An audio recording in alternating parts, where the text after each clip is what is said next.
FOMC meeting के बाद fade ने जो 0.75 बेसिस पॉइंट्स का इंटरेस्ट रेट बढ़ाया सितंबर 22 की मीटिंग में, तो उसके बाद ग्लोबल मार्केट्स में एक अच्छा खासा सेल ऑफ देखने मिला और इंडियन मार्केट्स में भी एक सेल ऑफ देखने मिला। उसका रिएक्शन इंडियन मार्केट्स को भी देखने मिला। सो अगर आप देखोगे तो निफ्टी ऑलमोस्ट आज, इनफैक्ट आज ही बहुत अच्छा सेल ऑफ आया फ्राइडे को, तो 302 पॉइंट्स डाउन है। Sensex 1020 points and bank Nifty 1084 points, which is a quite big sell of.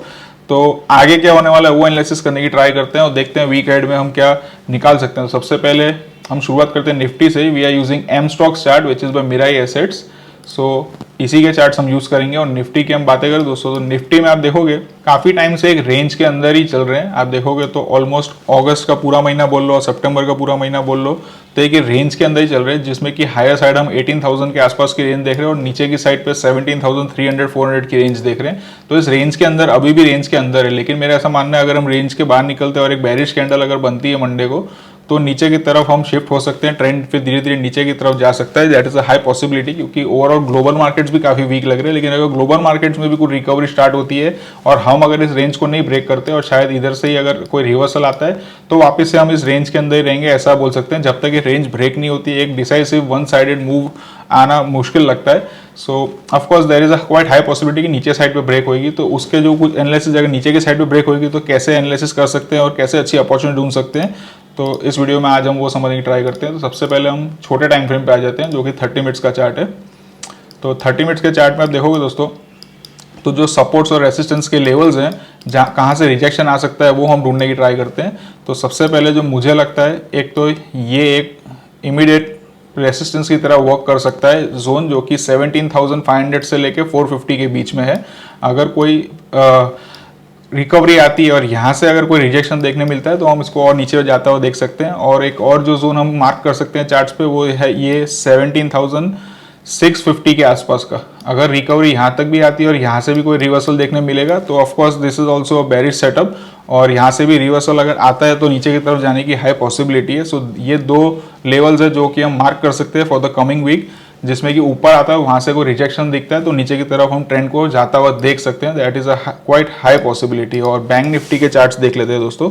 Okay, तो बैंक निफ्टी में भी सेम इस तरीके से ही हमने एक अच्छा खासा सेल ऑफ देखा ऊपर से। इनफैक्ट अगर आप देखोगे तो ये नीचे टॉप टू बॉटम अगर इस वीक की बात करूं, तो ऑलमोस्ट 2265 पॉइंट्स का सेल ऑफ देखने मिला, which is a big sell off, quite big sell off. और प्रीवियसली हम जैसे इस रेंज को सपोर्ट्स समझते थे कि जब तक ये ब्रेक नहीं होता तब तक ट्रेंड इंटैक्ट है, जैसा मैंने आपको प्रीवियस वीडियोस में भी बताया था। तो इसको ब्रेक करके आज ही हमने नीचे की तरफ एक काफी अच्छा बैरिश मूव देखा। अभी ऑलरेडी एक इतना अच्छा मूव आ गया, तो हम ऐसा एक्सपेक्ट नहीं करेंगे कि यहाँ से ऐसे ऐसे गिरता रहेगा।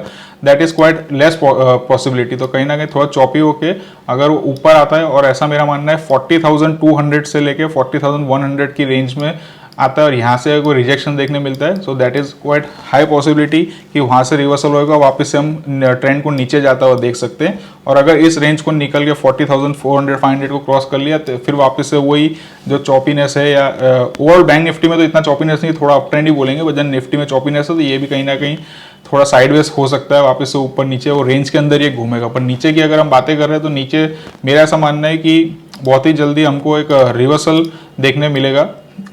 हो सकता है कमिंग वीक में हम एक पुल बैक देखें और फिर उसके नेक्स्ट वीक में अगर एक सेल ऑफ देखते हैं, तो एनीवेज 40,500 के नीचे कहीं से भी अगर रिवर्सल और रिजेक्शन दिखता है, तो that is a good opportunity to go short, ऐसा मेरा मानना है।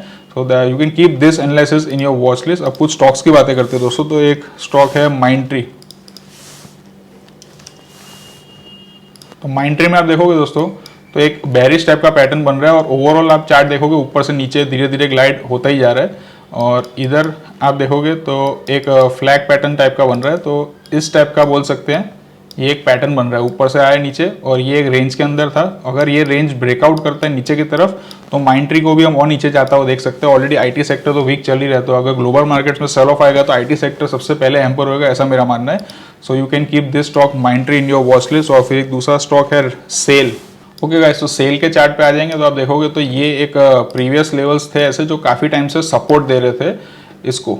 अगर आप देखोगे तो इधर एक बाउंस बैक था, इधर भी उसके आसपास एक बाउंस बैक था, इधर एक बाउंस बैक था, और इस वीक के सेल ऑफ में हमने इस सेटअप को यहाँ से ब्रेक होते हुए देखा है। तो अगर कोई रिवर्सल मिलता है और इसके आसपास से अगर कोई रिजेक्शन मिलता है, तो this is a good opportunity to go short, और इसको हम कमिंग डेज में और भी नीचे आता हुआ देख सकते हैं। और कहाँ तक आता हुआ देख सकते हैं। उसकी अगर हम बातें करें तो अप्रॉक्स 77 से लेके 76 के बीच में भी आता हुआ देख सकते हैं। तो this is also good opportunity, you can keep in your watch list for the coming week. और दूसरा एक स्टॉक है टाटा स्टील।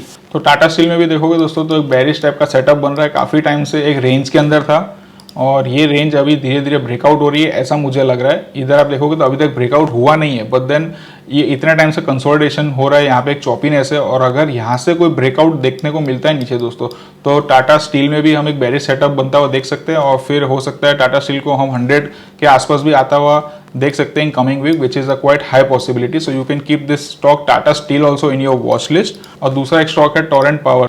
तो टोरेंट पावर का दोस्तों ये डेली का चार्ट है। टोरेंट पावर में आप देखोगे तो ऊपर से काफी बेरिश सेटअप बनता हुआ दिख ही रहा है। आप देखोगे तो ये ऊपर एक डबल टॉप टाइप का पैटर्न बना था, उसका ब्रेक हुआ तो नीचे जाता हुआ देख रहे हैं। तो ये कमिंग वीक में भी नीचे और जा सकता है, कंटिन्यू हो सकता है, that is a quite high possibility. और मैं आपको अगर कोई पुल बैक आता है मार्केट में तो कौन से लेवल्स अच्छे होंगे शॉर्ट करने के लिए, वो मैं आपको बता देता हूँ। तो सबसे पहले हम इसमें अब 30 मिनट्स के चार्ट पे चले जाते हैं। ओके, तो 30 मिनट्स के चार्ट पे आप देखोगे दोस्तों तो ये कुछ एक इस तरीके से आप देखोगे तो ये लोअर लोज और लोअर हाइज बनाता हूँ नीचे जा रहा है। तो नेक्स्ट जो लोअर हाई बन सकता है वो अराउंड 530 से लेके 535 या 34 के बीच में कहीं बन सकता है। तो अगर यहाँ से कोई रिजेक्शन देखने मिलता है तो you can keep this in stock in your watch list. इसको हम यहाँ से भी और नीचे जाता हुआ देख सकते हैं, that is a quite high possibility क्योंकि ट्रेंड ओवरऑल नीचे जा रहा है। तो ये कुछ एनालिसिस थी इस वीक की guys. And now I would like to give a shout out to M stock for sponsoring this video. M stock is a broking firm by Mirae Asset. इसमें आपको 999 प्लस जीएसटी में life time के unlimited trades कर सकते हो for free brokerage, without any brokerage, 100% zero brokerage में आप trade कर सकते हो। और इसमें मार्जिन ट्रेडिंग फैसिलिटी भी यूज कर सकते हो जो कि इंडस्ट्री में सबसे लोअर सेट पे मिलती है, which is 7.99%. So I keep the link for account opening in my description box, you can go and check it out guys. So I hope video मजा आएगा, जल्दी मिलेंगे, take care and see you soon guys.